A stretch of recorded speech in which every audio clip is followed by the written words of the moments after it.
राम राम भाई। मैं आपका अपना साथी राजकुमार मान बड़ा परेशान हूँ, बहुत दुखी हूँ जब से ये पहलगाम हुआ है। सबसे पहले तो हमारे जो ये 27-28 साथी हमें छोड़ के गए हैं, भगवान से प्रार्थना करते हैं कि भगवान उनकी आत्मा को शांति दे और उनके परिवार को ये दुख सहने की क्षमता दे। उससे भी ज्यादा दुखी कर रहा है हमारा ये इकोसिस्टम। पहलगांव की इतनी बड़ी घटना है कि एक आम नागरिक, आम भारतीय इसको अपने दिल से लगा के बैठा है। बहुत बड़ी घटना है भाई, इसको हल्के में ना लो। आपसे आपका धर्म पूछा जाता है और गोली मार दी जाती है। एक बंदा बोलता है कि मैं मुसलमान हूं, उसकी पैंट उतारी जाती है, देखता है खतना हुआ है या नहीं, लिंग प्रशिक्षण करके और उसको गोली मार दी जाती है। और हमारा इकोसिस्टम आज भी इसके अंदर राजनीति ढूंढ रहा है। कांग्रेस को तो ये पता ही नहीं चलता कि ये कब मोदी का विरोध करते करते देश विरोध पे उतर आता है। मुझे पता आज ये बातें करने का दिल नहीं है, लेकिन फिर भी मैं ये बातें आज करूंगा। पहले देखो, जैसे ही पहलगाम हुआ, अगले दिन रॉबर्ट वाड्रा साफ सुथरे शब्दों में बोलता है कि ये तो मुसलमान दबे हुए हैं, ये तो मुसलमानों का रोष है। मतलब मुसलमानों का रोष ये होगा भारत के अंदर, अगर उनके खिलाफ कोई कानून बनेगा तो वो हमें गोलियों से भून डालेंगे।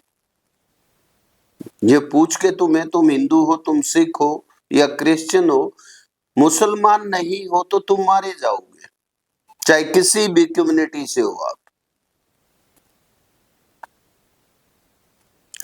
अब सच पूछो ना तो ऐसे लोगों के खिलाफ देशद्रोह का मुकदमा होना चाहिए। मैं यहां सरकार की भी कमजोरी बताता हूं, जो ऐसे लोग इस तरह की बातें करते हैं और उनको फिर एकदम इतना फ्री हैंड दे दिया जाता है। तो एक आम नागरिक ये सोचता है भाई ये तो बड़े लोग हैं, चाहे कुछ भी बोलो, चाहे देश का विरोध करो या कुछ करो, इनका तो कुछ होना नहीं। एक कर्नाटक का मंत्री, हरामी की औलाद, वो कहता है कि इनके पास, आतंकवादियों के पास इतना टाइम कहां था कि वो किसी का धर्म पूछते। अरे मादर जात, ये बता, जिनके बच्चे गए हैं, जिनका सुहाग उजड़ा है, विनय जो हमारा एयरफोर्स का कमांडर था, कैप्टन था विनय, विनय की पत्नी बता रही है, वो छोटा सा बच्चा 4-5 साल का है, वो बता रहा है, उसकी मां बता रही है। मतलब वो सब लोग झूठे हैं जिन्होंने अपने सर का सुहाग दिया है, बाप का साया गया है, परिवार का कमाने वाला गया है। मतलब एक इंसान के साथ एक इंसान नहीं मरता भाई, पूरा परिवार मर जाता है। फिर एक की इकोसिस्टम के हाथों की कठपुतली, जिसको हम कहते हैं, कहते हुए भी शर्म आती है, किसान नेता। सही मायने में वो किसान नेता नहीं है, वो भड़वा है जो विपक्ष के हाथों में नाचता है। उसने इतना गंदा बयान दिया, वो बयान भी मैं आपको सुनवाऊंगा। अगर वो बयान आम नागरिक तक पहुंचता है तो वो उसका खून खौल उठता है। मैं पहले आपको उस गिरे हुए इंसान राकेश डकैत का आपको वो बयान सुनवाता हूं। वो तो एक किस्म से बर्बाद से ही हो गए, लेकिन जो सा सवाल है उसकी तरफ नहीं कोई भी जा रहा। हमारे गांव में किसी का अगर कत्ल होता है तो पुलिस सबसे पहले उन लोगों को पकड़ती है, पूछताछ करती है जिनको उस कत्ल से, उस आदमी से फायदा होता है कत्ल होने के बाद। ये जो एक घटना घटी है, इससे लाभ किसको हो रहा है? कहां ढूंढते फिरोगे भाई? चोर तो आपके बीच में यही घूम रहा है। वो बॉर्डर पार पाकिस्तान में थोड़ा है जो बिठाओ पूरे देश की, वो चले जाओ पाकिस्तान में। चोर तो आपके बीच में है। इस घटना से किसको लाभ हुआ है और किसको नुकसान हुआ है? क्या कोई कश्मीर के लोग अपने यहां पे घटना करके आबाद होंगे? और लाभ किसको हो रहा है? पूरा चैनल, पूरे मीडिया, पूरे वो सब एक तरफा दिखा रहे हैं। पता सबको है, जिसको भी इससे लाभ है, सवाल उसके पेट में। सुनो, अब आपका अपना जमीर ये फैसला करेगा कि इस गंदे इंसान ने जो बोला है क्या वो सही है। इस गिरे हुए इंसान ने जो कहा है, हे नारायण, क्या वो ठीक है। इतनी तकलीफ होती है ऐसे लोगों को देख के या सुन के कि रूह अंदर तक कांप जाती है।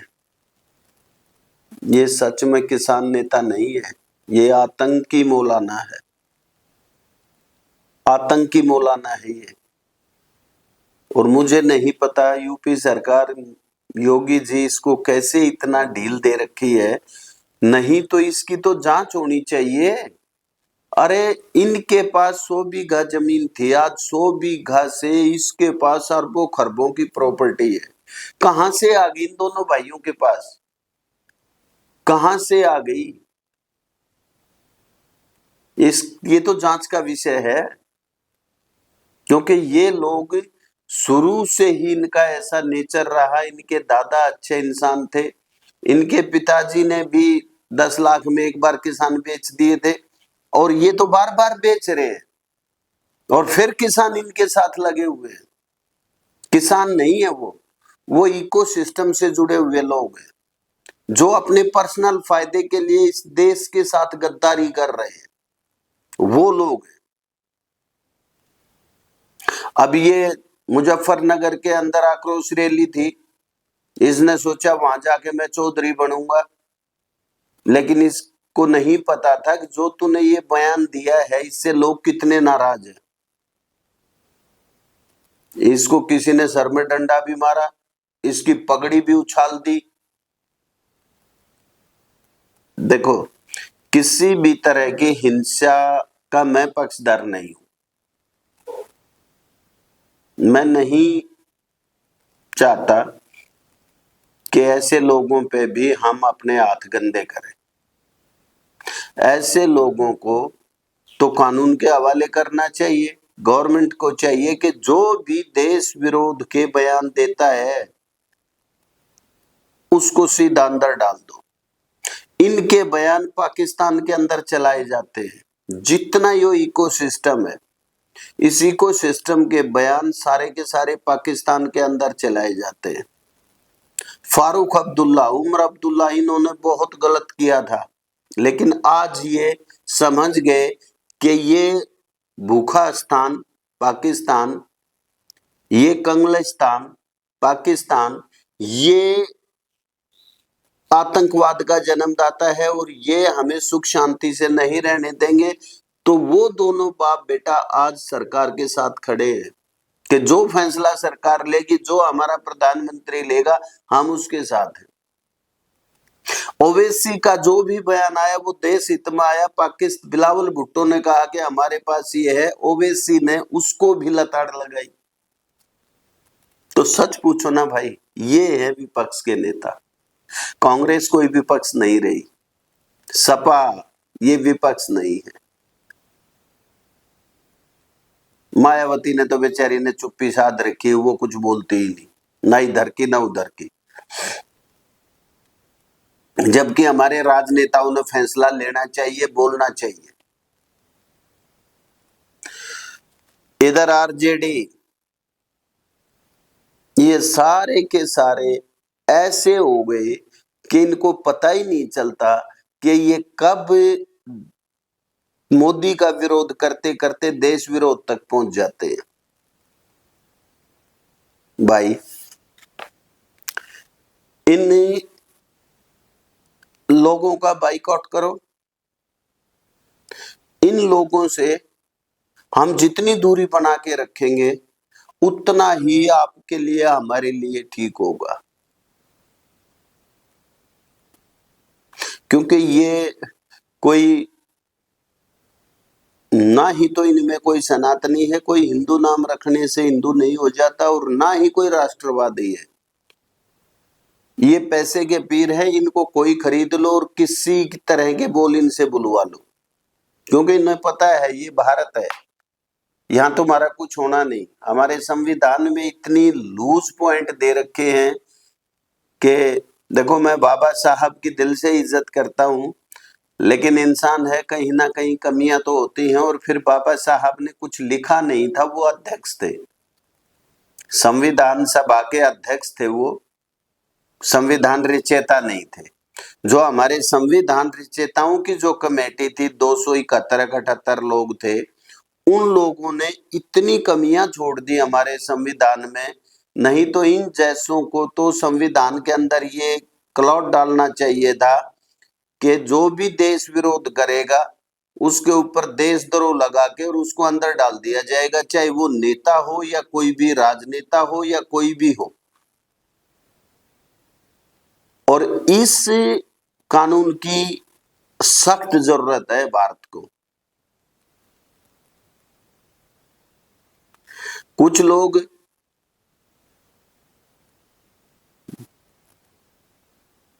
निकाल रहे थे रैली पुलवामा के लिए, शहीदों के पक्ष में। उनको ये नहीं पता, बहुतों को पीछे श्रीनगर की बात है ये, तो पाकिस्तान का झंडा नीचे डाल दिया, तो पीछे से एक आया, उसी रैली में से एक बंदा निकला कि नहीं, पाकिस्तान के झंडे की हम बेइज्जती नहीं होने देंगे। उनको आप क्या समझोगे? वे पाकिस्तान परस्त लोग हैं, दिखावे के लिए सब ड्रामे किए उन्होंने। भाई, ये जो डकैत है, इस डकैत से सावधान रहो। ये नहीं है किसी का भी, ये सिर्फ अपने परिवार का है। अपने परिवार के लिए एसेट्स खड़े कर दिए इसने।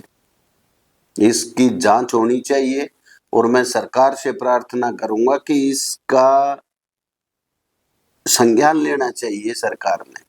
इसके पास इतनी प्रॉपर्टी आई कहां से? हमारे पास इतनी पावरफुल एजेंसियां हैं, ईडी है, सीबीआई है, तो इसकी तो ईडी से जांच होनी चाहिए। इसके बाद इसने क्या किया, जब इसका मुजफ्फरनगर में बक्कल उतारा गया, यो हर वक्त कहता ना, हम बक्कल उतार देंगे, बक्कल उतार देंगे, बक्कल उतार देंगे, तो इन्होंने एक रैली करी, वो करा, एक सभा, और उस सभा में एक बोल रहा था हरे गमछे वाला कि हम खून की नदियां बहा देंगे। अबे साले, तुम खून की नदियां बहा दोगे? अरे जो हिजड़े दूसरे के हाथों की कठपुतली हो, जो देश विरोध में उतर के आता हो, देश विरोधी बहुत कायर होता है। सिक्योरिटी मिलनी चाहिए, उनकी सुरक्षा की जिम्मेदारी सरकार की है। और ये बात इस ग्राउंड से हम कहना चाहते हैं, अगर टिकैत साहब का बाल भी बाका हुआ तो खून की नदियां बह जाएंगी, समझ में नहीं आएगा कि क्या हाल हो गया। सरकार की है और ये बात इस ग्राउंड से हम कहना चाहते हैं, अगर टिकैत साहब का बाढ़ भी बाका हुआ तो खून की नदियां बह जाएंगी, समझ। देश विरोधी के अंदर दम नहीं होता, ये अपने दिमाग में डाल ले। तुम देश विरोधी लोग हो। उसके बाद वहां पे पहुंच गई इकरा हसन, एसपी की नेता, और उसने फिर अपनी जो राजनीतिक रोटियां सेकी, मैं आपके पास उसका भी वीडियो डालूंगा। उस वीडियो को देखना और फिर स्वयं फैसला करना कि ये डकैत जेल में डालने लायक है या नहीं। वहां पे राकेश टिकैत ने एक ड्रामा और किया, जो पंचायत के अंदर बेहोश होने का नाटक किया। वहां जो लोग थे, वहां से पता लगा कि ये इसने नाटक किया था लोगों की सिंपैथी लेने के लिए। बेहोश तो उसको वहां होना चाहिए था जहां इसकी पगड़ी उतारी गई, वहां तो बेहोश नहीं हुआ, क्योंकि एक सम्मानित व्यक्ति के लिए उसकी पगड़ी ही उसका सर होता है। अगर जिसकी पगड़ी उतार ली, समझो उसका सर उतार लिया, वहां पे तो ये बेहोश ना हुआ। ये बेहोश हुआ लोगों की भीड़ में, जब पब्लिक इकट्ठी हो गई तो बोले भाई बीपी बढ़ गया, बीपी बढ़ गया। अरे ऐसे लोगों का कुछ नहीं बढ़ता, ये सच में ढोंगी लोग होते हैं।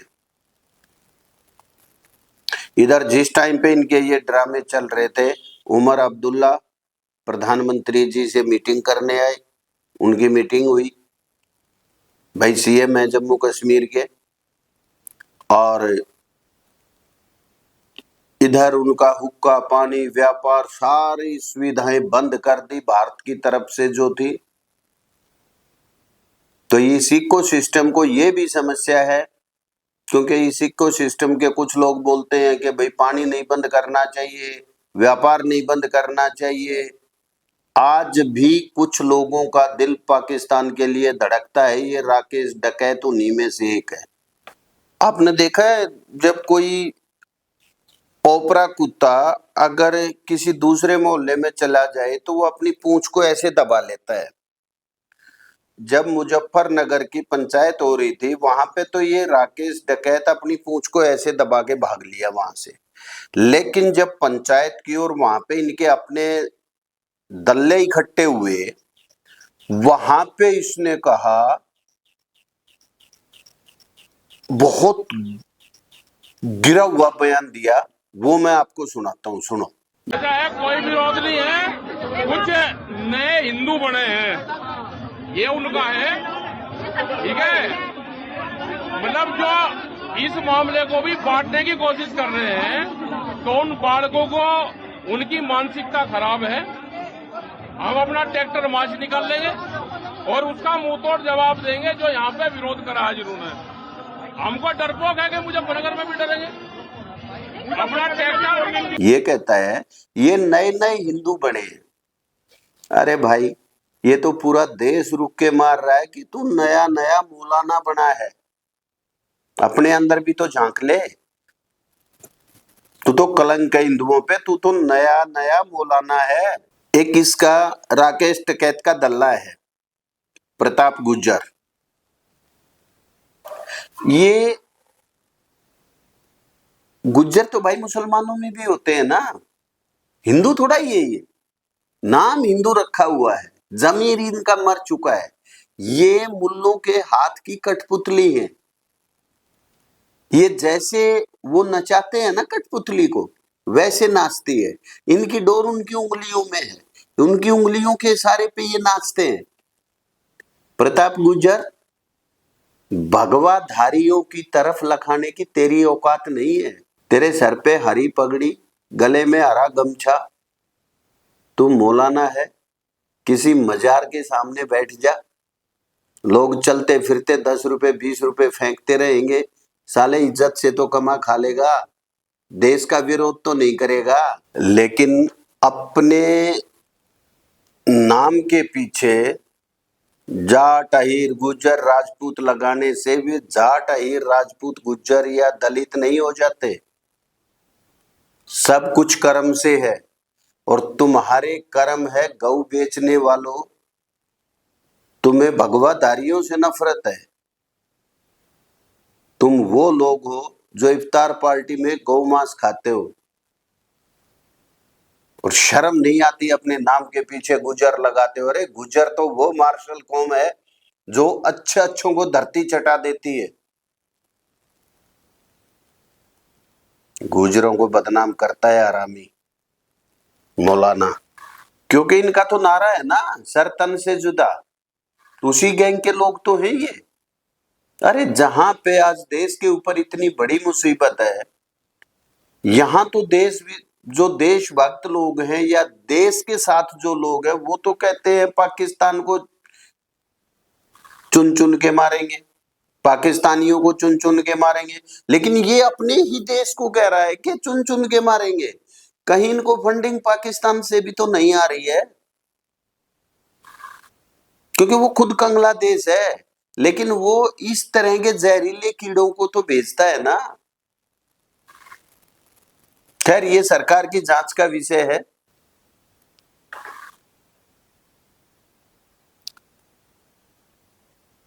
इनके शब्द के शब्द है कि खून की नदियां बहा देंगे,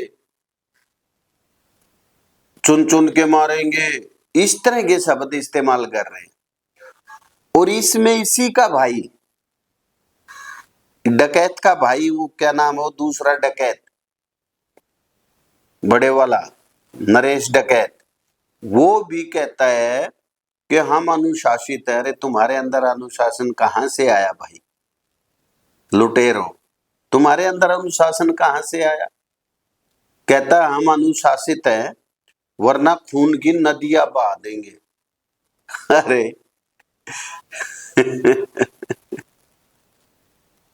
जो लोग दूसरों के कंधों पे बंदूक रख के चलाना जानते हो, तुम्हारा अपना वजूद क्या है? बस तुम ये है कि तुम्हारे पास बाहर से फंडिंग आती है, पैसा तुम्हें बाहर से ये विपक्ष की पार्टियां देती हैं और तुम लोगों पे वे खर्च करके इन कीड़े मकोड़ों की ये फौज इकट्ठी कर लेते हो और फिर देश को धमकी देते हो। यही है तुम्हारी औकात और कुछ नहीं है। अगर तुम में किसी में भी दम हो तो अकेले किसी भी भगवाधारी से जाके मिल लेना, अकेले मिलना जाके और फिर मारना चुन चुन के। तुम अकेले घर से भी नहीं निकलते 10, 20, 50, 100 लोगों के बिना। सुन लिया आप लोगों ने, अपना दम नहीं है। कहता हमारे एक इशारे पे, मतलब ये जो कुछ करवाते हैं अपने इशारे पे करवाते हैं, इनका अपना कोई दम नहीं है। रही बात देश प्रेम की, तुम्हारे अंदर देश प्रेम तो है ही नहीं, तुम्हारे अंदर परिवार प्रेम है। देश प्रेम होता तो तेरा भाई ये बराबर में भगवा पगड़ी बांध के खड़ा और प्रताप डकैत कहता है कि हम भगवाधारियों का सर कलम कर देंगे या मार देंगे या काट देंगे या नदियां बहा देंगे, तो सबसे पहले तो ये भी तो भगवाधारी है, इसने भी तो भगवा पगड़ी पहन रखी है सर पे। यहीं से शुरुआत कर लो, इस देश का भी उद्धार हो जाएगा। या अपने सम्मान की बात कर रहे हैं, अरे देश का भी तो मान सम्मान है। क्या देश का मान सम्मान नहीं है क्या? है तुम्हें अपने सम्मान की तो चिंता है, देश के सम्मान की चिंता नहीं। जो तेरे भाई ने जो बयान दिया राकेश डकैत ने, उसको देश भूल जाए? उसको देश कैसे भूल सकता है कि एक देश विरोधी आदमी ने कैसे जिन लोगों ने अपने परिवार के सदस्य खोए हैं उनके ऊपर नमक छिड़कने का काम किया है, उसको कैसे भूल सकते हैं हम? अब बीच में ये अखिलेश भी कूद के आ गया। अहीर वो मार्शल कौम है जो समय आने पर अच्छे अच्छों के छक्के छुड़ा देती है, और ये बंदा अपने आप को अहीर कहता है, लेकिन सच में ये अहीर की औलाद नहीं है, ये जहीर की औलाद है। क्योंकि अहीर तो यदुवंशी हैं, भगवान कृष्ण के वंशज हैं, और भगवान कृष्ण गौपालक थे, और इसको गौशाला से दुर्गंध आती है, और गौशाला से दुर्गंध किसे आनी चाहिए? जहीर की औलादों को। अहीर की औलादों को नहीं। अहीर तो सच्चे सनातनी हैं जो भगवान श्री कृष्ण को अपना वंशज मानते हैं। आपको ये संदेश कैसा लगा बताना। जय श्री कृष्णा। अब इस अखिलेश से पूछने वाला कोई चाहिए कि अभी मार्च के महीने में किसानों के ऊपर लाठीचार्ज हुआ था पंजाब के अंदर। 2 घंटे के अंदर जो 5 साल से 2-3 साल से जो किसान जमे हुए थे 2 घंटे में हाईवे खाली करा दिया। ऐसे दबा के लठ बजाए। वहां इस इकोसिस्टम को कोई दर्द नहीं हुआ, इन्हें कोई समस्या नहीं हुई, कोई प्रॉब्लम नहीं हुई। क्या वो किसान नहीं थे? लेकिन वहां के लिए तो ना ही तो ये अखिलेश को दर्द हुआ, ना ही डकैत को दर्द हुआ। कोई नहीं गया वहां पंजाब के अंदर, क्योंकि वहां पे बीजेपी की सरकार नहीं थी, वहां पे राष्ट्रवादी सरकार नहीं थी। वहां पे वो सरकारें थी जो दूसरों के हाथों की कठपुतली है, जो दूसरों के इशारों पे नाचती है। और ये सब एक ही बोरे में डली हुई कठपुतलियां हैं। वहां इनको दर्द नहीं होगा, वहां वो किसान भी नहीं है, उन पे लठ बजे, गोली चले, पानी की बौछार मारे, इन्हें कोई प्रॉब्लम नहीं। इनको प्रॉब्लम वहां होती है जहां जहां बीजेपी की सरकारें होती है। ऐसा नहीं है कि भाई इस डकैत ने पहली बार कोई ऐसा बयान दिया हो। कहते हैं ना, अगर बिटोड़े का मुंह खोलोगे तो उसमें से गोसे ही बाहर आएंगे। तो ये वो बिटोड़ा है, जब भी इसका मुंह खुलता है कुछ ना कुछ गलती बाहर आता है। इसने जब ये बांग्लादेश के अंदर हिंदुओं का कत्लेआम हो रहा था, उस टाइम पे भी इस बंदे को कोई हिंदुओं से सहानुभूति नहीं थी। इसको सिर्फ और सिर्फ अपनी राजनीतिक रोटियां सेकनी थी। वहां पे भी भारत की तुलना ये बांग्लादेश से कर रहा था। अब इसने बांग्लादेश में और भारत में क्या कंपैरिजन करा, वो भी सुन लो। किस तरह उनके ऊपर हो गया, लेकिन पूरे देश में हाईलाइट करना क्या सरकारों को बदनाम करने की साजिश है? भाई बांग्लादेश में 15 साल से जो आदमी सत्ता पे काबिज है, विपक्ष के नेता साहब जेलों में बंद हैं, तो यही तो और सोचता है। अब वे सारे बंद हैं, उन्हें भागने कहां से, यहाँ सारे बंद है। यही हाल यहाँ होगा, ये ढूंढे नहीं मिलने के। सुन लिया आप लोगों ने इसका बयान। अब इनका ये देखो, राकेश टिकैत का भाई भी ये कह रहा है कि ये घर में ही हुआ, ये बहुत बुरा लगा। तो फिर घर के लोग नाराज क्यों हैं? जब तेरे घर में ही तुम्हें जूते मारे जा रहे हैं तो ये तुम्हारे लिए सिग्नल है कि मुंह खोलने से पहले कई बार सोचा करो कि हम जनता की भावनाओं से क्यों खेलते हैं। तुम अपने आकाओं को खुश करने के लिए कुछ भी बोल देते हो और फिर ये सोचते हो कि लोग तुमसे नाराज भी ना हो। एक मान सम्मान को ठेस पहुंचाने के बाद देखो गुस्सा भी बहुत आ गया। अपने घर में इस तरह की बात हो,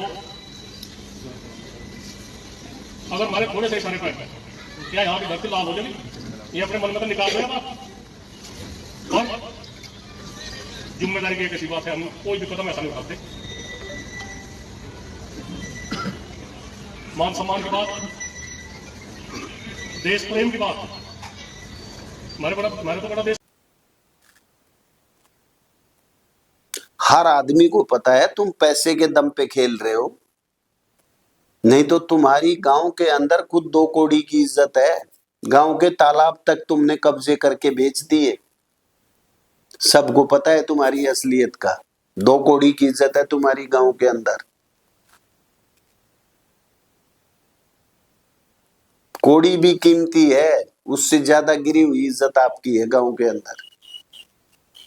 अब मुजफ्फरनगर को घर बताते हो तो घर में ही जूते पड़े हैं। जिस इंसान की पगड़ी उतर गई उसका तो सर उतर गया। तुम्हारा सर तो तुम्हारे अपनों ने ही तार लिया।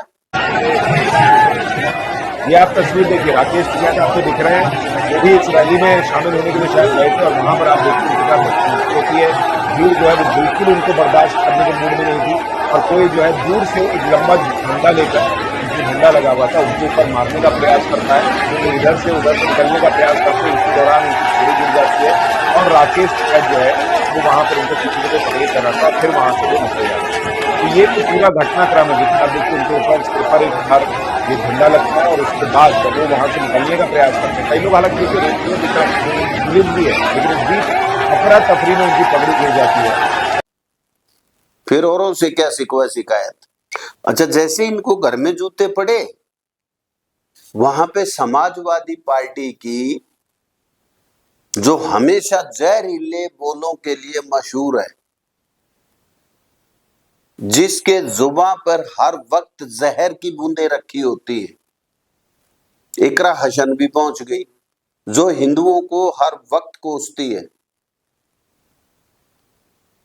अब उसने क्या कहा, जहरीली नागिन ने, उसकी भी सुन लो। करने गए, वहां पर जिन लोगों ने ये बर्बरता दिखाई, जिन लोगों ने इस निंदनीय काम को अंजाम दिया, वो भी किसी आतंकी से कम नहीं है, और उनका हम पुरजोर तरीके से विरोध। समाजवादी पार्टी का तो ठीक है, वो अपना 27 का चुनाव देख रही है, जाके जो मन में आया बोल दिया। लेकिन इस राकेश टिकैत और इसके भाई से, या जो लोग उस पंचायत में इकट्ठे थे, उनसे भी तो पूछना चाहिए, क्या जो ये लोग बयान दे रहे हैं वो ठीक है? जिस वक्त देश को इकट्ठा होना चाहिए, देश जंग के मुहाने पे खड़ा है, हमारे एक देश के साथ तनातनी है, उस टाइम पे ये महापंचायत बुला के और देश के अंदर खून की नदियां बहाने की बात करता है, तो अरेस्ट तो ये भी होना चाहिए ना भाई। ठीक है, जिसने इसके सर पे लठ मारा वो अरेस्ट कर लिया, कानून अपना काम कर रहा, उसको उठाया, बंद कर दिया, जो भी धाराएं लगाई लगा दी, ठीक है, उसको प्रशासन ने बंद कर लिया। लेकिन इसको भी तो बंद होना चाहिए। यो देश के अंदर ऐसी चाल चल रहा है कि हमारे देश के अंदर ही मारकाट बच जाए और हमें दुश्मन देश के बजाय घर के दुश्मनों से ही पीछा छुड़ाना भारी हो जाए। मैं तो मोदी जी से अनुरोध करूंगा, अगर सफाई कर रहे हो तो सबसे पहले जो घर के अंदर छिपे हुए दो मुंहे सांप हैं, इन सांपों को भी साफ करो। जब एक बार सफाई पे आ ही गए तो अच्छे से सफाई कर दो देश की। भाई, राकेश टिकैत ने जो कहा, क्या वो ठीक था? जो समाजवादी पार्टी कर रही है, क्या वो ठीक है? इस राकेश टिकैत को जब बंगाल के अंदर चुनाव थे, वहां ये इसके पक्ष में गया था, ममता के, वहां जाके इसने यूपी की भी बुराई करी, सीएम की, वहां जाके इसने प्रधानमंत्री की बुराई की।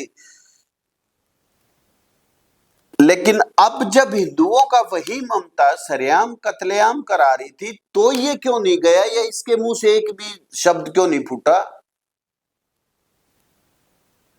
नहीं फूटेगा, क्योंकि ये वो वेश्या है जो पैसे के लिए बिकती है। किसान नेता बोल के किसानों का अपमान मत करो। जय श्री राम।